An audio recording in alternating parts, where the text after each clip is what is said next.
Elena Voss had learned, long ago, to make herself small. In the Blackthorn pack, where wolves ranked themselves by strength and bloodline, an Omega like her was expected to stay quiet, work hard, and never draw attention. For 22 years, she had followed that rule without complaint. She swept the training grounds, carried water to the healers, and slept in a narrow room at the edge of the pack house. No one asked about her past, no one cared to. Only one thing set her apart, and she kept it hidden with the same care most people used to hide a wound. On her chest, just above her heart, was a birthmark shaped like a thin crescent moon, pale silver against her skin. Her mother had died when Elena was young, but before she passed, she had gripped Elena's hands and whispered one warning again and again: never let anyone see the mark.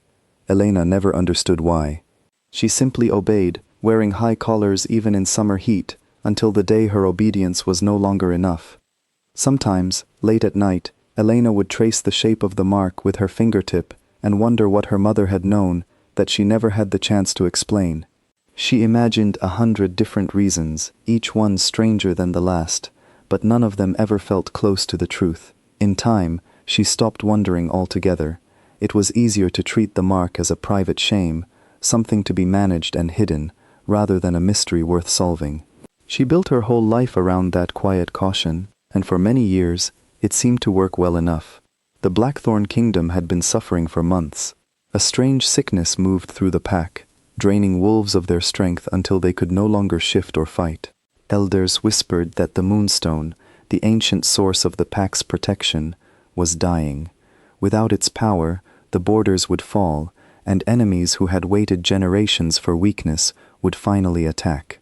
Alpha King Ronan Blackthorn, only 26 years old and still grieving his brother's recent death, carried the weight of all of it on his shoulders. He rarely smiled anymore. He trusted almost no one, and he watched his people suffer with a helplessness he refused to show in public.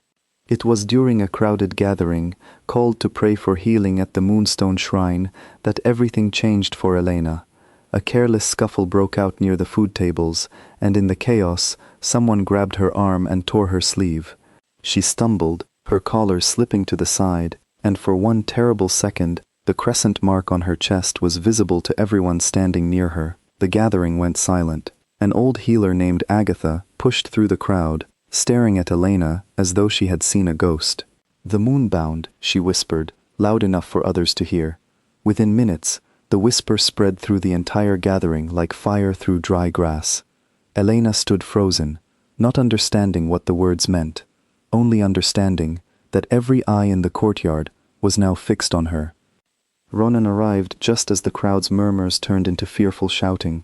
He had heard the old stories as a child, tales of a hidden bloodline called the Moonbound, said to bring either great salvation or terrible ruin to the kingdom, depending on how the reigning Alpha chose to act. His brother had died only weeks earlier, under strange circumstances that no one could explain, and Ronan's grief had curdled into suspicion of everything he did not understand. When he saw the mark on Elena's skin, fear took hold of him before reason could. "Take her to the border," he ordered, his voice flat and cold. "She is exiled, effective immediately." Elena tried to speak, to explain that she knew nothing about any prophecy, that she had spent her whole life trying to be invisible, not powerful. But the guards did not wait for her words. They marched her past the shrine, past the frightened faces of people she had lived beside for years, and left her at the edge of pack territory, with nothing but the clothes on her back. The forest beyond the border was unfamiliar and unfriendly. Elena walked for 2 days without food, drinking from streams and sleeping beneath fallen trees. Every sound in the darkness made her flinch, and every hour of walking left her more uncertain of where she was going or what she would do once she arrived. She told herself she would find another pack, somewhere far away, somewhere no one would ever look twice at her. She replayed the moment of her exile again and again in her mind, searching for something she could have said differently, some way she might have stopped it. But there had been no time, and there had been no mercy. By the 3rd day, weak with hunger and aching from the cold nights, she collapsed near a narrow dirt path, her strength finally giving out beneath her. She woke to the smell of herbs and burning wood. An old woman knelt beside her, feeding her broth from a wooden spoon. The woman introduced herself as Mira, a hedge witch who lived alone at the edge of the borderlands, far from any pack's authority. When Elena was strong enough to speak, she asked Mira the question that had haunted her since the gathering. "What does it mean, the mark? Why did everyone look at me like that?" Mira studied her carefully before answering. "It means you carry blood older than any pack alive today. The first bearer of the moonstone was your ancestor, many generations back." Her line was scattered and hidden after a war nearly wiped it out. People feared that bloodline once, so they told stories to make it sound cursed. But it was never a curse, child. It is the only thing that can save what is failing now. Elena felt her chest tighten. Save it how? The moonstone is dying because its power was never meant to last forever without renewal. Only moonbound blood can restore it, combined freely with the blood of the reigning Alpha. Both must give it willingly. That is the old law. You would have to return, and so would he. Elena laughed bitterly, the sound hollow in her throat. He is the one who threw me out without letting me say a single word. Then he will have to earn your trust again, Mira said simply. But if you do nothing, everyone in that kingdom will suffer for a decision that was never fully yours to escape. For days, Elena wrestled with anger and duty. She had no reason to help a man who had cast her aside without mercy. And yet, she thought of the children she used to see playing near the pack house, of the elders who had once been kind to her, of a home that, despite everything, was still the only home she had ever known. Slowly, painfully, she decided that their safety mattered more than her pride. Meanwhile, inside Blackthorn territory, Ronan's world was falling apart in a different way.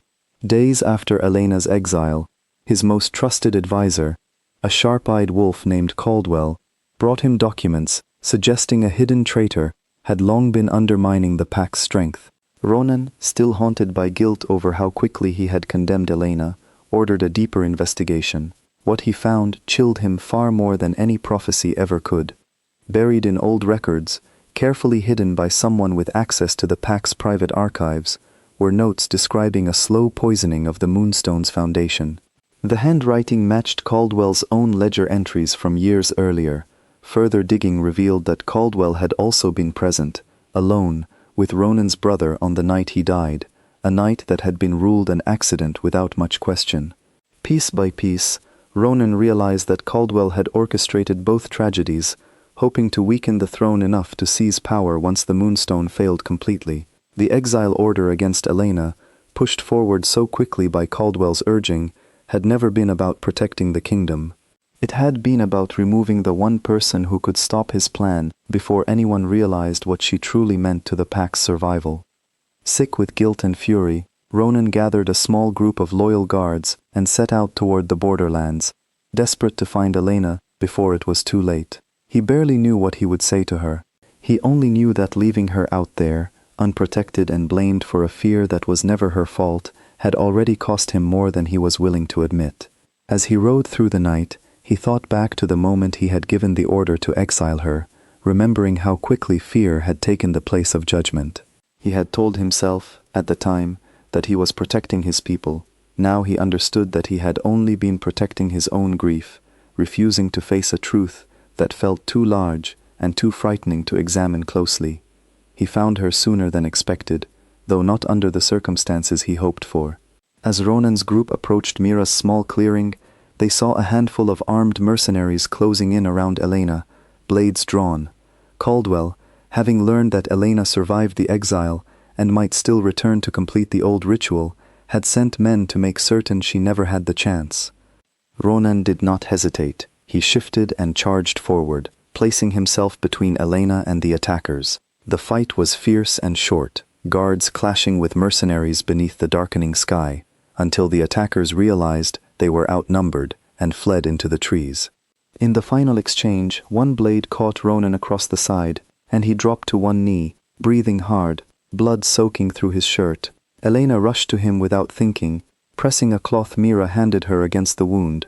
"Why would you come out here?" she asked, her voice shaking with a mixture of anger and disbelief. "You exiled me. You didn't even let me speak."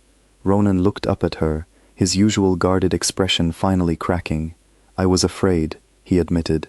"My brother had just died, and I didn't understand what was happening, and when I saw that mark, all I could think about was losing something else I couldn't control. I was wrong. I judged you before I ever gave you a chance to be heard, and I have no excuse good enough to fix that." For a long moment, Elena said nothing. She thought about every night she had spent hiding who she was, every unfair judgment she had quietly accepted throughout her life. She could have turned away from him then, could have let her anger win, but she thought again of her home, of the people still suffering from the failing Moonstone, and she understood that her choice now mattered more than any old wound. "I'm not doing this for you," she finally said. "I'm doing it for everyone who still believes in that kingdom, even after everything." Ronan nodded, accepting her words without argument. "That's more than I deserve, thank you." They returned to Blackthorn territory together, moving quickly under Mira's guidance, while messengers were sent ahead to warn the pack of Caldwell's betrayal. By the time they reached the Moonstone Shrine, guards loyal to Ronan had already captured Caldwell, who had been preparing to flee with what remained of the pack's treasury. Faced with the evidence gathered against him, he had no way to deny his crimes, and he was formally stripped of his position and removed from the pack's lands under strict guard. At the shrine itself, beneath a sky just beginning to lighten with dawn, Elena and Ronan stood before the ancient stone, its surface dull and cracked from months of decay. Mira guided them through the old ritual, instructing them to offer their blood freely, without coercion or fear. Elena thought of her mother's warning, of the years spent believing her mark was something shameful to hide, and she finally understood that it had never been shameful at all. It had simply been waiting for the right moment to matter. Ronan extended his hand first, cutting his palm without hesitation. Elena did the same, and together they pressed their hands against the stone's surface. For a moment, nothing happened, and doubt flickered across both their faces. Then the crescent mark on Elena's chest began to glow faintly, and the Moonstone responded, light spreading slowly across its cracked surface, like sunrise breaking over still water. The glow grew brighter, warmer, until it filled the entire shrine, and every wolf gathered nearby felt a wave of strength return to their tired bodies. The sickness that had plagued the pack for months began, at last, to lift. In the days that followed, Ronan called a public gathering, the same courtyard where Elena had once been condemned.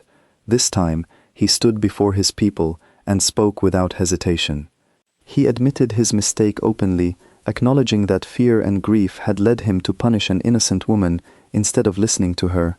He formally lifted her exile, restored her standing within the pack, and declared that the old fears surrounding the moonbound bloodline were nothing more than misunderstood history, not a warning to be repeated.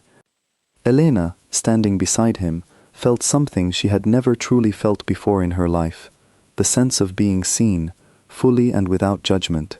The pack that once looked at her with suspicion now looked at her with quiet respect, some even with gratitude. She did not need grand titles or forced ceremonies to feel it. She only needed the truth to finally be known. Over the following months, Elena remained close to the pack's affairs, working alongside Mira to record the old histories accurately, so no future generation would repeat the same fear-driven mistakes. Ronan, humbled by everything that had happened, made a point of listening more carefully to those around him, especially those whose voices had rarely been heard before. Slowly, cautiously, trust grew between them, built not on old prophecy, but on the simple, steady work of understanding one another. When the anniversary of the Moonstone's restoration arrived, the pack gathered again at the shrine, not in fear this time, but in celebration. Elena stood at the front of the crowd, no longer hidden at its edges, her collar open, her mark visible for anyone who wished to see it. She was no longer the girl who had been cast out for something she didn't understand. She was, at last, exactly who she had always been, finally allowed to stand in the light.